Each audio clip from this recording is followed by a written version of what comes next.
on the YouTube channel of Ticket Gate Classes. So those who have not subscribed yet, you can first subscribe so that you can access, you will get the update whenever we will upload the video. And this is all about me, okay? And we started the subject which is machining and the machine tool operations. In the last lecture, lecture number 3, we discussed about the basic terminology of the metal cutting, and we also discussed about one of the relationship, that is R, between the R, phi and alpha. Okay, so this R is basically the chip thickness ratio, phi is the shear angle, and alpha is basically the rake angle. And we derived the relationship, that is tan phi equals to R cos of alpha upon 1 minus R sin alpha. Okay. So as I said in the last video that this relationship is very important. Maximum questions are based on this formula in the gate examinations. अगर separately नहीं पूछा गया है, then combinedly पूछा गया है. So please remember this formula. So today's lecture number 4, and we are going to discuss about the relationship between cutting velocity, chip velocity, and the shear velocity. And we'll also discuss about the different types of the chips that is formed during the machining operation. Okay, but before going to start the relationship part or theory part for today's lecture, I just want to take one numerical problems on this formula. Okay, that has been asked previously in the gate examinations, because as a teacher I feel that जो एक break हो गया है, that student should not feel this break. Okay, so simple problem है, just be ready with your calculator and all these things. So a single point cutting tool with a 12-degree rake angle. So rake angle क्या होता है आपका alpha, ठीक है, is used to machine a steel workpiece, and depth of cut or that is, we can say that another word, that is uncut chip thickness, means value of T is 0.81 mm. The chip thickness under orthogonal machining condition is 1.8 mm. So the value of TC is given to you. Now the shear angle is approximately, means shear angle find out करना है, and that is in degree only. Okay, तो shear angle find out करने के लिए जो हमारे पास अभी तक जो फॉर्मूला हमने डिराइव किया है, that is equals to tan phi equals to R cos of alpha upon 1 minus R sin alpha. ठीक है, नाउ इस फॉर्मूले में फाई हमें कैलकुलेट करना है, ठीक है, अल्फा हमें गिवन है बट आर हमें गिवन नहीं है. बट आर के लिए हमें जो फॉर्मूला है, that what we have the relationship, that is t by t c, l c by l and v c by v. ठीक है, नाउ इस रिलेशन, ये जो क्वेश्चन है इसमें आपको टी बाई टी सी की वैल्यू गिवन है, मीन्स टी और टी सी की वैल्यू गिवन है रेस्पेक्टिवली. ठीक है, तो पहले क्या करते हैं हम लोग, यहाँ से r कैलकुलेट कर लेते हैं, then will put the r and phi, r and alpha value over there, and will get the value of phi. ठीक है, तो r की वैल्यू यहाँ से कैलकुलेट कर लीजिए, that is t by tc. तो t की वैल्यू कितनी है आपकी, that is 0.81 and tc is 1.8. ठीक है, so when you will calculate it, what I am getting is, when you will calculate this, you will get this value, that is 0.45. ठीक है, now put this value of r over here. So this tan phi will be equals to r, that is 0.45 into cos of alpha, that is 12 degree, okay, upon 1 minus r sin alpha, that is 0.45 into sin 12 degree. ठीक है, now individually calculate this value. So first numerator, when you will calculate, what I am getting is, that is 0.4402. okay, and in the denominator it will be like 0.9064. ठीक है, so when you will calculate this one, you will get the value, that is 0.4857. okay, 4 digit तक क्या होता है कि best रहता है अगर आप करते हैं तो. ठीक है, 2 डिजिट में क्या होता है कि फिर वैल्यूज वेरी होती हैं. ठीक है, तो ये जो वैल्यू आई है, this value is equals to tan phi. Okay, now we have to calculate the value of phi, so just do the tan inverse, so you will get the value, that is 25.9 degree. Okay, now answers जो है, that is completely approximate, even numbers मतलब कि numbers दिए हैं, so just approximate value, that will be 26 degree. Okay, so answer will be B. Okay, so let's move to the theory part that we are starting. Okay, so relationship between cutting velocity, chip velocity, and the shear velocity. Usually we are representing with V, VC, and VS. Okay. In the last video, basically we used that diagram. Okay, and as I said that we will use जब तक आप machining पढ़ते रहेंगे तब तक आपको इस diagram को यूज करना है. तो मैं वही डायग्राम वापस से बना रहा हूँ, एंड ऐसा नहीं है कि ये डायग्राम मतलब सिर्फ टर्मिनोलॉजी के बेसिस पे ही यूज करेंगे। जब जब हम न्यूमेरिकल प्रॉब्लम करेंगे हमें जरूरत होगी हम इस डायग्राम को बनाएंगे, ठीक है।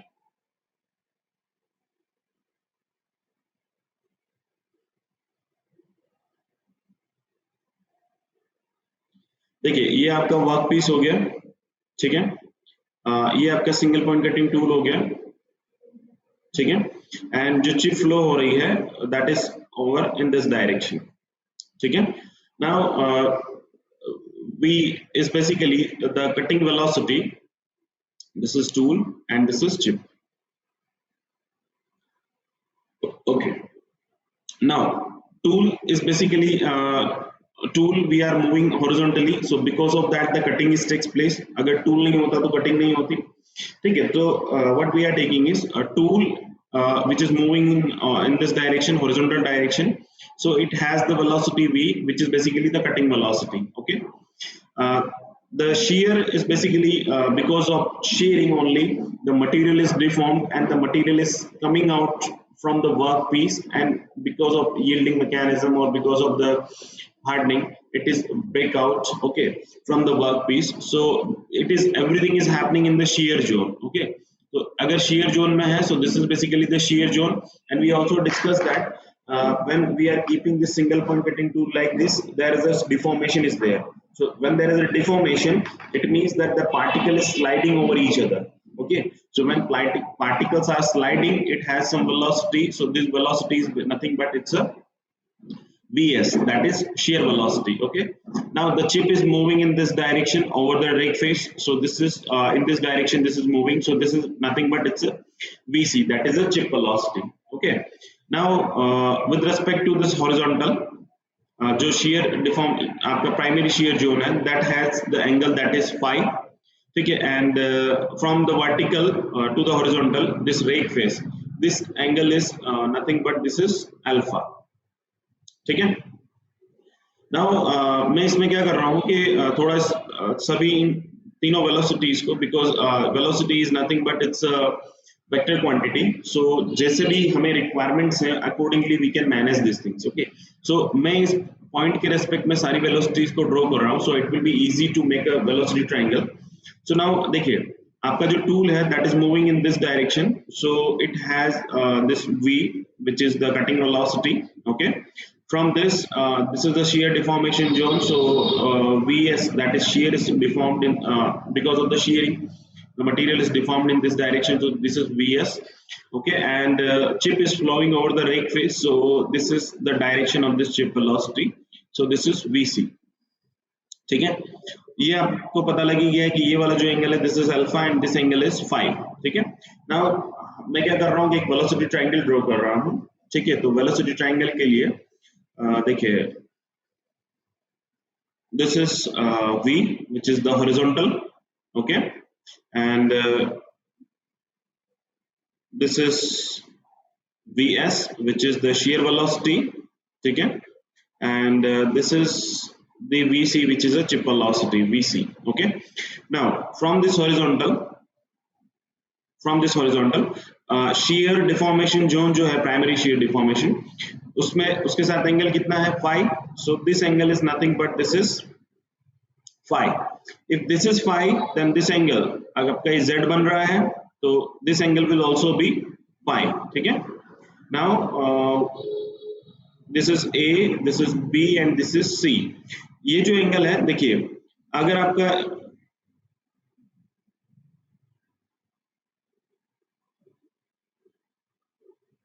देखिए ये एंगल अगर आपका फाई है तो ये एंगल कितना बचेगा, दिस एंगल, क्योंकि ये आपका क्या है पूरा 90 डिग्री है, so this angle will be 90 minus phi, ठीक है। और परपेंडिकुलर के साथ रेक फेस कितना एंगल बना रही है अल्फा, ठीक है। This is alpha and this is 90 minus phi, so total angle this angle will be equals to 90 minus phi plus alpha. मैं इसको इस तरह से लिख देता हूँ 90 माइनस फाई माइनस अल्फा, ठीक है। क्योंकि हमेशा अभी के लिए इतना सा याद रख लीजिए कि फाई की वैल्यू जो होती है वो ग्रेटर होती है अल्फा से, that's why I am writing this one, okay. और यही रीजन है बेसिकली यहाँ पे इसको लिखने का। यहाँ पे इसको लिखने का एक और रीजन ये है, वो अभी मैं when will do the calculation part that time I will tell you. देखिए नेक्स्ट इज ये वाला एंगल बच गया आपका, ठीक है। तो देखिए मैं अगर परपेंडिकुलर ड्रॉ करता हूँ, ये जो सी पॉइंट है आपका, इस सी पॉइंट से मैं ए बी के ऊपर परपेंडिकुलर अगर ड्रॉ करता हूँ, ठीक है, तो ये क्या हो जाएगा, परपेंडिकुलर है तो ये 90 डिग्री हो गया। अगर ये 90 डिग्री है तो ये वाला एंगल कितना है, हॉरिजॉन्टल से 90 डिग्री और ब्रेक फेस के साथ एंगल कितना है, alpha. So this angle is nothing but this is alpha, this is 90, so this angle will be how much, this is 90 minus alpha, ठीक है। नाउ तीनों एंगल हमें पता है, तीनों वेक्टर्स की टर्म वैल्यूज हमें पता है। So now what we are doing is we are applying the sine rule. Sine rule क्या कहता है कि जो ये वेक्टर है आपका, ठीक है, इसके सामने वाला एंगल विद साइन, ठीक है, विद साइन, साइन मतलब not SIGN, it's sine, sine theta, theta वाला, ठीक है, साइन रूल भी यही है basically. Now V, that is first quantity क्या है आपका, that is V, V के सामने वाला एंगल कितना है, that is 90 minus phi minus alpha, so this will be sin 90 minus phi minus alpha, ठीक है। नेक्स्ट इज VC मान लीजिए, तो VC के सामने वाला एंगल कितना है, दिस इज VC, ठीक है, ये आपका VC है, VC के सामने angle this is phi, so this is VC upon sin phi, ठीक है। Next is this is VS, ये जो टर्म है आपकी दिस इज VS, तो VS के सामने वाला angle that is 90 minus alpha, so VS upon sin 90 minus alpha, ठीक है। Now 90 minus phi minus alpha क्यों लिखा था यहाँ पे, बिकॉज 90 माइनस थीटा, मैं इसको अगर थीटा कंसिडर करता हूँ तो sin 90 minus theta first quadrant में है, साइन के साथ है तो क्या होगा, cos बन जाएगा, ठीक है। तो this will become first, this is V upon cos phi minus alpha, ठीक है, this is sin phi, तो as it is this VC upon sin phi as it is रहेगा। next is VS again sin 90 minus alpha, so that will become cos alpha, ठीक है। so this is basically the relationship between the velocities, these three velocities, okay। so ये क्या है कि हमें मान लीजिए कि sometimes phi alpha and V is given to you and we have to calculate the value of VC and the VS, shear velocity की value हमें कैलकुलेट करनी है, so that time we can use this formula। also sometimes phi is not given to you but the value of R instant R given to you, so alpha अगर given है, R अगर given है तो we can get the value of phi, तो इससे से क्या है कि क्वेश्चन की न्यूमेरिकल की लेंथ क्या है कि बढ़ाया जा सकता है, ठीक है। so that's why I'm telling that। so this is the relationship, kindly also note down this relationship in your synopsis, this is very very important, also along with what these values are, V is the cutting velocity, VC is the chip velocity, VS is the shear velocity, alpha is the shear angle, alpha is the right angle, phi is the shear angle, ठीक है, it's easy। okay, next is numerical है नहीं इसमें, ठीक है। Okay, next is the types of the chips, ठीक है। Types of the chips, देखिए पहले मैं यहाँ पे क्या आपको सिंपली लिख देता हूँ कि what are the types of the chips are available, then there are two possibilities, first is the on the basis of the material and second on the basis of the parameters that which chip will be form. तो पहले क्या है कि हम लोग with respect to material देखेंगे, then will go for the parameters, because क्या होता है parameters, there are number of parameters, तो क्या है कि एक कंफ्यूजन क्रिएट ना हो, क्योंकि मटेरियल के बेसिस पे अगर आपको चीजें समझ में आ गई, देन पैरामीटर्स आपको अगर नहीं भी पता है then you can manage, okay. तो first of all we are going on the basis of the material, then we'll discuss about the with respect to the material only we'll go for the parameters, okay। so let's start। देखिए first is आपकी types of chips, जो है chips का मतलब आपको सबको पता होगा, जो material the material which is removed from the work piece we are calling that as a chips, okay, that is basically coming out in the chips.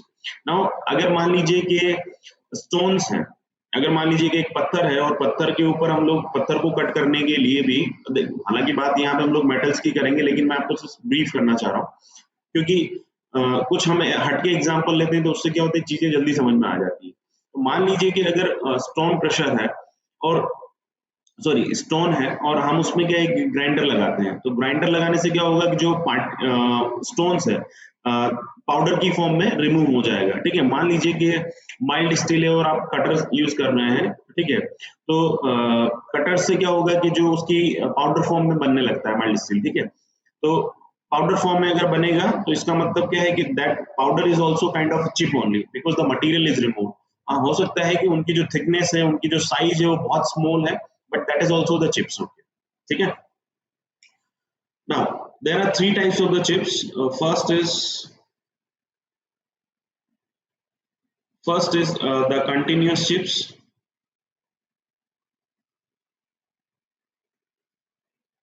Second is the discontinuous chips.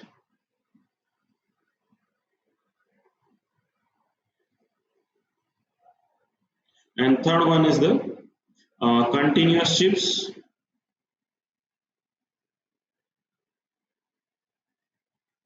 with built up age.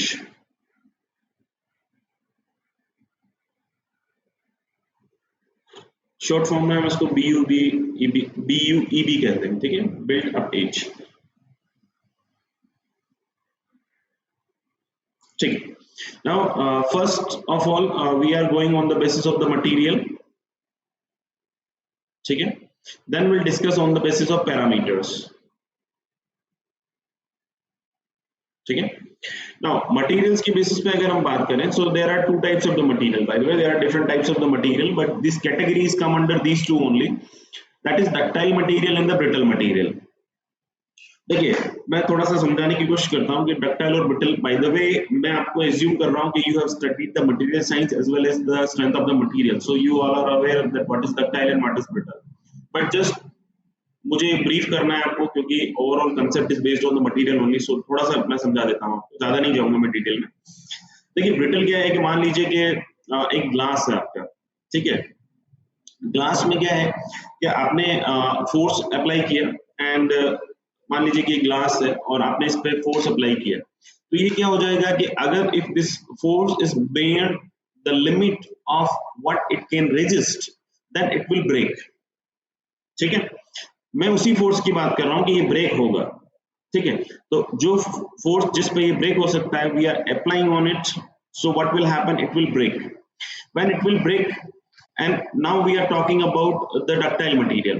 Ductile material means we are talking about the rubber, ये तो glass का example था, rubber का example लेते हैं, same amount of the force, ठीक है, जो इसमें हम ग्लास में लगा रहे हैं because it has good hardness, ठीक है, same amount of the force when we are applying for the rubber will not break, the rubber will not break because whatever the force that you are applying, that whatever the energy is generated, this energy will be completely absorbed or stored by the ductile material or the rubber, okay.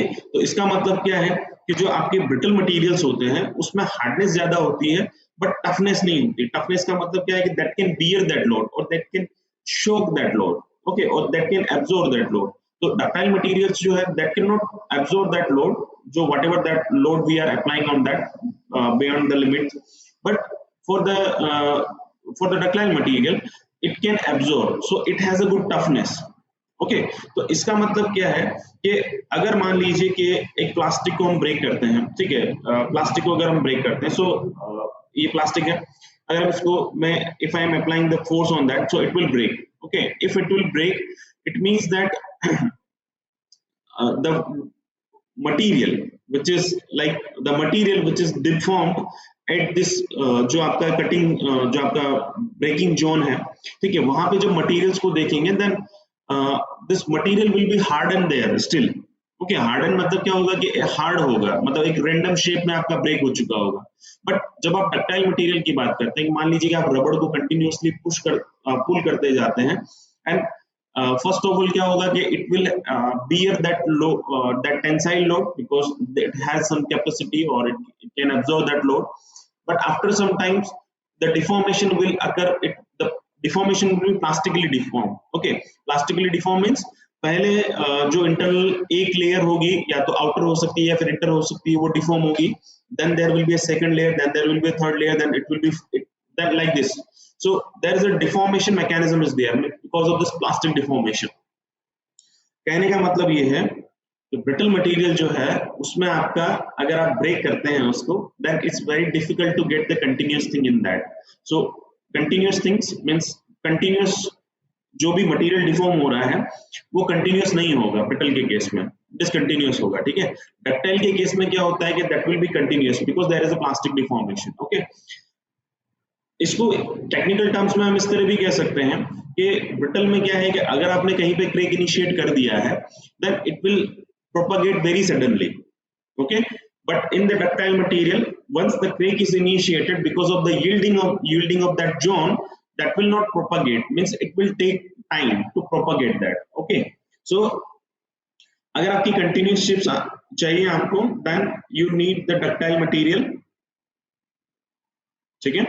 and for the brittle material the formation of these chips will be discontinuous.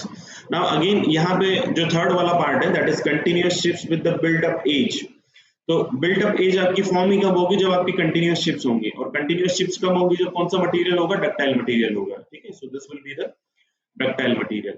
देखिए discontinuous chips के ऊपर जो हम लोग discussion करेंगे वो सबसे अब लास्ट में करेंगे, ठीक है। Now we are going to discuss about the ductile material on specially continuous chips और continuous chips with the build up as.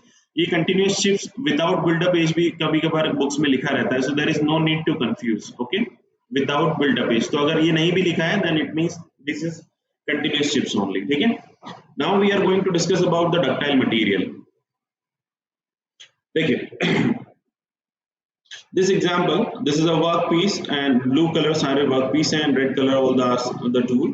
Now first we are taking the example of the ductile material or the continuous chips we can say. So this from the shear zone the material this chip is coming out and this chip is continuously flowing coming out because there is no barrier over this tool face. So the material is continuously coming out, so we can say that this will form the continuous chips, ठीक है। Now in this case this is the tool with the same angle and all these things. Now this is the brittle material, so this is the shear deformation. तो first में क्या था कि आपका इतना सा मटेरियल रिमूव हुआ then like ऐसा मान लीजिए कि this is ductile material over this surface. So first this one remove, second this one remove, third this one remove, ठीक है। ये रिमूव होके आपका चला गया, देन ये रिमूव हो गया, देन ये रिमूव हो गया, like that, okay. So first this portion is removed and this is कटेड out from this shear zone, okay, material से। then this come, then again यहाँ तक this will also cut it out, then now again this material is coming out, this layer is coming out and up to this is again cut it out, okay। तो ये क्या है, आपके discontinuous chips हैं।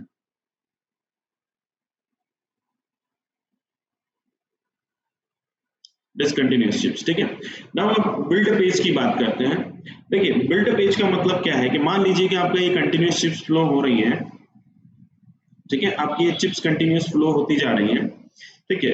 Now what will happen that continuous chips की वजह से मान लीजिए कि आपका टूल है, ठीक है, this is a tool and this is a work piece, and work piece से क्या है, आप टूल को जब इस डायरेक्शन में मूव करते जा रहे हैं that time the material is coming out and this material is flowing over the जो material that is chips is coming out and this chip is flowing over the rake face, ठीक है। Now when it is continuously flowing over the rake face, means passing through the rake face, there is a rubbing takes place, okay, and this rubbing is not, this is not a plastic material, ठीक है, this is like जो भी metals हैं they are hard enough, okay। अगर single point cutting tool को लगाने की वजह से, सिंगल पॉइंट टूल की वजह से अगर मटेरियल रिमूव हो रहा है, इट मींस जो स्ट्रेंथ होगी आपके टूल की वो काफी ज्यादा होगी, ठीक है, एंड तभी जाके जो है मटेरियल है वर्क पीस से रिमूव हो पा रहा है, ठीक है।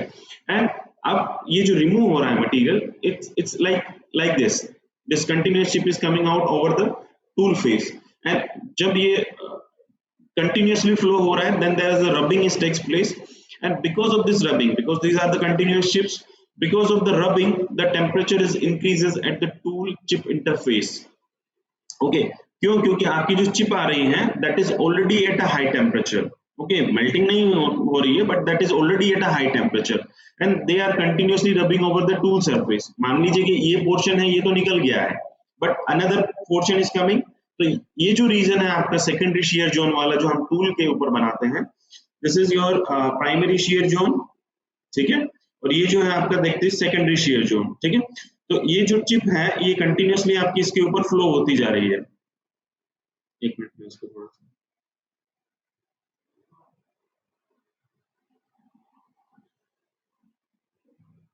ये जो चिप्स हैं आपकी कंटिन्यूअसली सॉरी कंटिन्यूअसली आपकी टूल के ऊपर फ्लो होती जा रही है। ये जो टूल सरफेस है आपकी रेक फेस, इसके ऊपर फ्लो होती जा रही है, ठीक है। अब इसके ऊपर अगर फ्लो हो रही है, टेम्परेचर इंक्रीज हो रहा है, टेम्परेचर अगर इंक्रीज हो रहा है तो इंटरनल हीट जनरेशन भी होगा। नाउ अगर हीट जनरेट होती है देन व्हाट विल हैपन, जो चिप्स आपकी फ्लो हो रही हैं, जो चिप आपकी हैं that is already at high temperature, तो इन चिप्स में क्या होगा कि जो स्मॉल पार्टिकल्स होंगे, now that small particle which is at very high temperature, now they will try to stick over this surface, they will try to stick over this surface, okay। And when they will try to stick over this surface, like एक ये वाला cross section आया, then ये इस तरह से cross sections हैं, वो उस तरह से डिवाइड कर रहा हूँ। तो मान लीजिए कि अगर ये क्रॉस सेक्शन यहाँ से निकला था, तो इसमें जो कुछ पार्टिकल्स होंगे they will stick over here. ये जो क्रॉस सेक्शन यहाँ से निकला था, they particles, some of the particle will stick over there, like this. जो भी क्रॉस सेक्शन यहाँ से पास होता जाएगा, this particle of that cross section will be stick over this surface and they will make a wet shape, ठीक है। यहाँ पे क्या होगी कि एक वेट शेप बन जाएगी। नाउ जब ये वेज शेप यहाँ पे बन गई and you know that this chip is continuously flowing, तो चिप है चिप चिप है तो obviously they have a high forces, means जो फोर्स, जो जिस फोर्स के साथ वो इस डायरेक्शन में फ्लो हो रही है, that force is also not, मतलब उसकी वैल्यू भी कम नहीं है, because how otherwise if value कम होती तो हाउ इट कैन फ्लो। तो उसकी फोर्स, उसकी वैल्यू भी ज्यादा है and it has some own strength. तो क्या होगी कि वेज शेप जो बनी है, there will be a limit of this thickness of this wedge shape, and as the continuous this chip is continuously flowing, so what will happen after some times when it will reach to some limit, as the chips is continuously coming, तो ये जो veg shape है ये क्या होगी, along with that only flow हो जाएगी, ठीक है। जो चिप्स कंटिन्यूअसली आ रही है, मान लीजिए कि यहाँ पे वेज शेप बन चुकी हैं और ये जो चिप्स कंटिन्यूअसली आ रही हैं, ये क्या होगी, एक लिमिट के बाद इसके साथ ही चली जाएगी। इसके साथ ही जब चली जाएगी तो अगेन जो न्यू चिप्स आ रही हैं आपकी, जो new chips which is coming from this workpiece area, they will try to make the bonding again over this surface, because the temperature is already high, ठीक है। वेल्डिंग आपका एक बार पहले ही हो चुकी है because of the high temperature and the heat generation, again they will make a new ways shape. So this wedge shape is nothing but we call this as a built-up edge.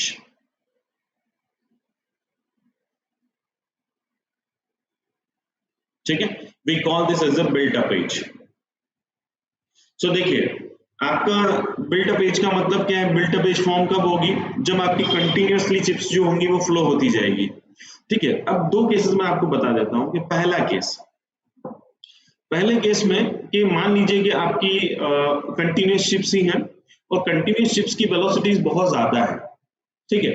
अगर velocity जो इस chip velocity है वो बहुत ज्यादा है, तो अगर चिप वेलोसिटी अगर ज्यादा होगी तो जो टाइम ऑफ कांटेक्ट है between the chip and the tool, मतलब एक पर्टिकुलर अगर क्रॉस सेक्शन की अगर मैं बात करता हूं, so the time of contact of this cross section over this tool surface, और स्पेसिफिकली मैं इस रीजन की बात कर रहा हूं, सेकेंडरी शेयर जोन की।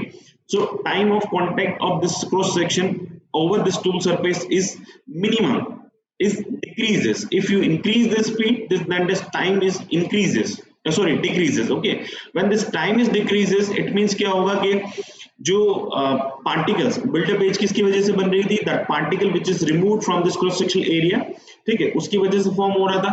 अब अगर वो sufficient time ही नहीं दे रहा है उसको contact के लिए, then what will happen, it will not form। तो अगर मान लीजिए कि कटिंग स्पीड को आप बढ़ाते हैं तो बिल्टअप एज फॉर्म नहीं होगी, ठीक है।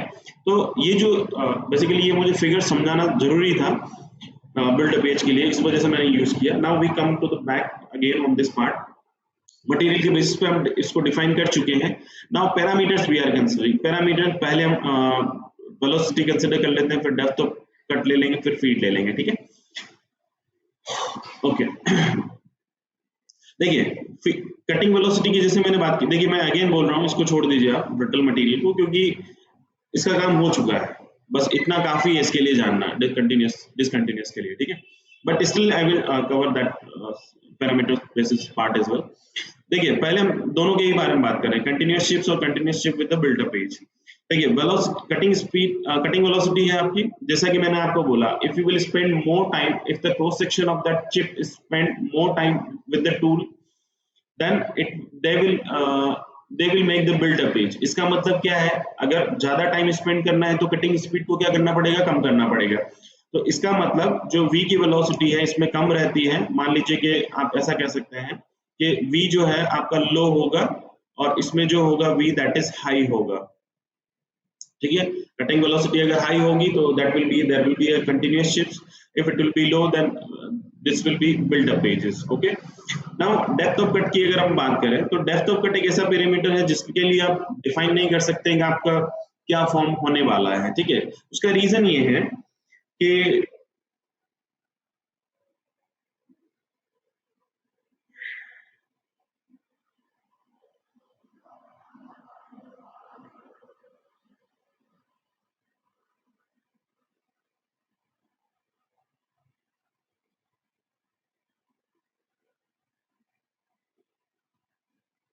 देखिए इसका रीजन ये है कि इनिशियली देखिए ये आपका सिंगल पॉइंट कटिंग टूल है और ये आपका वर्क पीस है। तो फर्स्ट केस मान लीजिए और सेकंड केस मान लीजिए, इसमें जो आपने डेप्थ ऑफ कट चूज की है दैट इज D1 एंड जो सेकंड केस है that is D2। So D1 is greater than D2, ठीक है। तो डेप्थ ऑफ कट को हम पैरामीटर्स तो है देखिए, बट हम इससे चिप्स इफेक्ट क्यों नहीं होगी वो मैं बता देता हूँ। Because now depth of cut is not, मतलब डेप्थ ऑफ कट अगर आपने होल्ड किया है then you have to look into other parameters as well, you have to see this cutting speed, ठीक है। जिस कटिंग स्पीड से जो रोटेशनल स्पीड है आपकी, because of that the cutting speed is form, ठीक है। तो कटिंग स्पीड को देखना है, दूसरा आपको फीड को देखना है, फीड क्या है आपका mm पर रेवोल्यूशन में है, ठीक है। mm पर रेवोल्यूशन डिटेल में हम डिस्कस कर चुके हैं कि एक कंप्लीट रोटेशन होने पे आपका मूवमेंट है टूल का इस डायरेक्शन में। तो देखिए डेप्थ अगर आपने फीड को कम कर रहे हैं, कम या ज्यादा कर रहे हैं, वेरी कर रहे हैं, ठीक है, तो डेप्थ ऑफ कट का मीनिंग ही नहीं रह जाता। अगर मान लीजिए कि आपने डेप्थ ऑफ कट ज्यादा ले रखी है, ठीक है, तो फीड को क्या करिए, कम कर दीजिए। अगर आपने डेप्थ ऑफ कट को कम लिया हुआ है तो फीड अगर आपको ऐसा लग रहा है कि यार बिल्डअप एजेस बन रही है तो फीड को क्या करिए, बढ़ा दीजिए। तो जो डेप्थ ऑफ कट वाला पैरामीटर्स है उसमें हम कह नहीं सकते हैं एग्जैक्टली कि आपको इसको कम या ज्यादा करने की वजह, इसको कम या ज्यादा करने पे आपकी चिप्स जो है वो कंटिन्यूस होगी या फिर बिल्डअप एजेस होगी। बट अगेन आप इसको डिफाइन करना चाहते हैं तो इस तरह से कर सकते हैं कि मान लीजिए कि आपकी फीड अगर कांस्टेंट है, ठीक है, फीड अगर आप कांस्टेंट लेते हैं तो इन दिस टाइम क्योंकि आपकी कंटिन्यूस शिफ्ट चाहिए आपको, तो आप क्या करिए कि डेप्थ ऑफ बिल्डअप एज भी बनानी है अगर आपको, तो डेप्थ ऑफ कट को मिनिमम रखिए, ठीक है। और मैं फीड को कांस्टेंट करके चल रहा हूँ और फीड को ये मान के चल रहा हूँ कि फीड भी क्या है आपकी, मिनिमम है। अगर आपकी फीड मिनिमम है तो डेप्थ ऑफ कट अगर जब मिनिमम होगी तो आपकी नो डाउट कंटिन्यूस शिप्स बनती जाएंगी and because of that the built up edge will be form. तो इसका मतलब क्या है, ये वाला जो इसमें डेप्थ ऑफ कट को क्या है कि बिल्ट-अप एज इसके लिए हम लोग ज्यादा कर सकते हैं, इसके लिए डेप्थ ऑफ कट को कम किया जा सकता है। बट अगेन देखिए मैं ऐसा कह रहा हूँ आपको कि फीड को मैंने मिनिमम चूज किया है, अगर फीड को मैं मैक्सिमम चूज करता हूँ that time this situation will be different, ठीक है। तो अगर मान लीजिए कि कभी इस तरह से न्यूमेरिकल क्वेश्चंस पूछा जाता है then you have to think about कि फीड क्या होगी या फिर कटिंग स्पीड क्या होगी, रोटेशनल स्पीड क्या होगी, ठीक है। Next is the feed. Feed के बारे में जैसे हमने बात किया कि फीड अगर आपका मिनिमम रहेगा, ठीक है, फीड अगर आपका मिनिमम रहेगा तो just a minute,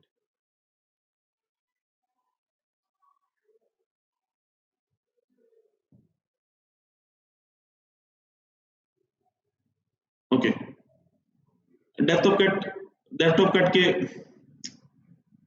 depth of cut के केस में हमने देख लिया कि लाइक डेप्थ ऑफ कट अगर ज्यादा होगी, depth of cut अगर ज्यादा होगी then will form that built up, it will not make the built up edge, that will make the continuous chips, and if the depth of cut is less then it will make the built up edge। now feed के case में देख लेते हैं कि feed अगर आपकी low है, ठीक है, फीड अगर आपकी लो है, देखिए अगर मैं अब इसको पैरामीटर्स को चूज नहीं कर रहा हूँ, ठीक है, फीड अगर आपकी लो है that time the continuous chips will be formed without the buildup edges. अगर आपकी फीड ज्यादा है, ठीक है, क्योंकि देखिए फीड ज्यादा करने का मतलब क्या है कि एमएम पर रेवोल्यूशन आपने बढ़ा दिया है, ठीक है, मतलब जितना रेवोल्यूशन उसका है, मतलब देखिए फीड बढ़ाने का मतलब ऐसा नहीं है कि आपने जो ये रेसिप्रोकेटिंग मोशन था वो बढ़ा दिया है, ठीक है, अगर आपका रेसिप्रोकेटिंग मोशन बढ़ा है इसका मतलब आपकी जो रोटेशनल स्पीड है वो भी बढ़ी है, ठीक है। तो एक बेसिकली एक फॉर्मूला हम लोग डिराइव करते हैं कि टेलर्स टू लाइफ इक्वेशन से आता है, that is v t raise to n f raise to a and d raise to b equals to constant. तो देखिए हालांकि वो फॉर्मूला मुझे यूज नहीं करना चाहिए, बट क्या है कि अभी जरूरत है तो मैं कर लेता हूँ क्योंकि मुझे जिस चीज को डिफाइन करना है।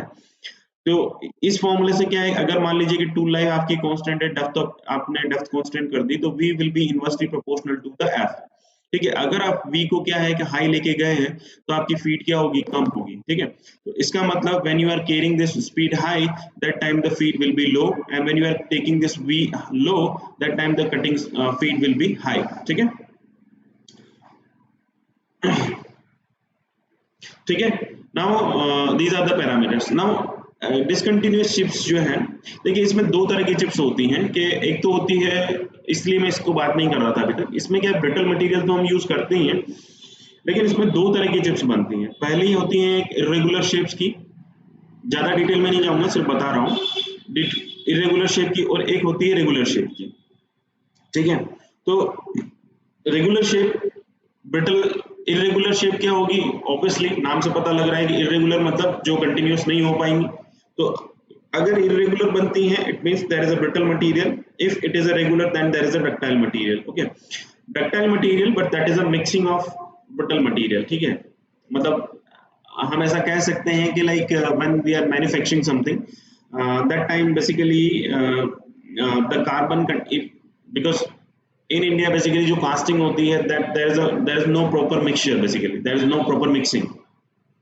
तो अगर आपकी proper mixing नहीं है, मान लीजिए concentration of the each element is same but आपकी proper mixing नहीं है, इसका मतलब क्या है कि जो hard particles है, मान लीजिए कार्बाइड्स है, तो कार्बाइड्स क्या होगा, proper mix नहीं हो पाएगा। अगर proper mix नहीं हो पाता है then what will it will make मतलब एक किसी जगह पे जाके जमा हो जाएंगे, जब जमा हो जाएंगे तो जब हम कटिंग करते हैं that time it will create a problem, okay. What problem it will create, that अगर मान लीजिए कि आप चाह रहे हैं कि यार the surface finishing will be very good and we need this continuous chips, so what will happen, because of these particle hard particles the chip will break, if the chip will break that will damage the, because of the hardness of these particles that will damage the tool as well, okay। So we have to keep in mind, and that is only the irregular and the regular chips that I just mentioned over here, ठीक है। तो ये हो गया आपका types of chips. Next is एक problem आया हुआ है वो देख लेते हैं हम लोग। A build-up age is built-up age is formed while machining। ये 2002 में पूछा गया था, that was conducted by IIT Bengaluru. सो देखिए फर्स्ट है कि built-up age जो है, सबसे पहले आपका मटेरियल पे माइंड जाना चाहिए। मटेरियल कौन सा होना चाहिए, built-up age बन रही है मतलब कंटिन्यूअस built-up age होती है, मतलब डक्टाइल मटेरियल होगा। तो देखिए कंडीशन भी क्या है कि आपके ये एमसीक्यू जो है इसमें दो कंडीशंस आपको गिवन है, पहली कि स्पीड की वैल्यू क्या होगी, मतलब वेलोसिटी क्या होगी, और दूसरा मटेरियल क्या होगा, ठीक है।